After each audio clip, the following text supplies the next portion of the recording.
Iran വാർത്തകളിൽ നിറഞ്ഞു നിൽക്കുകയാണ്. 2026 പ്രിലിംസ് പോയിന്റ് ഓഫ് വ്യൂവിന് ഇറാനെ ബോർഡർ ചെയ്യുന്ന കൺട്രീസ് വളരെ ഇമ്പോർട്ടൻ്റ് ആണ്. എത്ര കൺട്രീസാണ് ഇറാനെ ബോർഡർ ചെയ്യുന്നത് എന്നുള്ളത് ആദ്യം നോക്കാം. 13 കൺട്രീസാണ് ഇറാനുമായിട്ട് ഇൻ്റർനാഷണൽ ബോർഡർ ഷെയർ ചെയ്യുന്നത്. ഇതിൻ്റെ അകത്ത് 7 കൺട്രീസുമായിട്ടാണ് ഇറാന് ലാൻഡ് ബോർഡർ ഉള്ളത് എന്നുള്ളത് നോട്ട് ചെയ്യുക. ബാക്കി 6 കൺട്രീസുമായിട്ട് ഇറാൻ ഉള്ളത് maritime ബൗണ്ടറിയാണ്.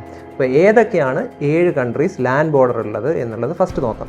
Iraq, Turkey, Azerbaijan, Armenia, Turkmenistan, Afghanistan and Pakistan.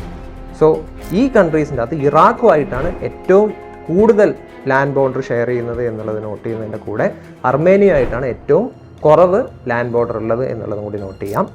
ഇനി ബാക്കിയുള്ള 6 കൺട്രീസ് ഏതൊക്കെയാണ് മെരിടൈം ബൗണ്ടറി ഷെയർ ചെയ്യുന്നത് എന്നുള്ളതും കൂടി അറിഞ്ഞിരിക്കണം. മെരിടൈം ബൗണ്ടറി ഷെയർ ചെയ്യുന്ന എല്ലാ കൺട്രീസും തന്നെ GCC കൺട്രീസാണ്, Gulf corporation കൗൺസിലുള്ള കൺട്രീസാണ്.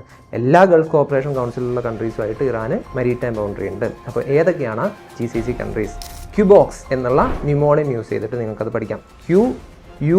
QUBOKS, Q Qatar, UAE, B Bahrain, O Oman, K Kuwait, S Saudi Arabia.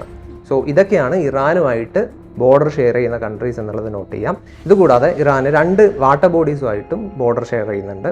ഒന്ന് Caspian Sea to the north and Persian Gulf.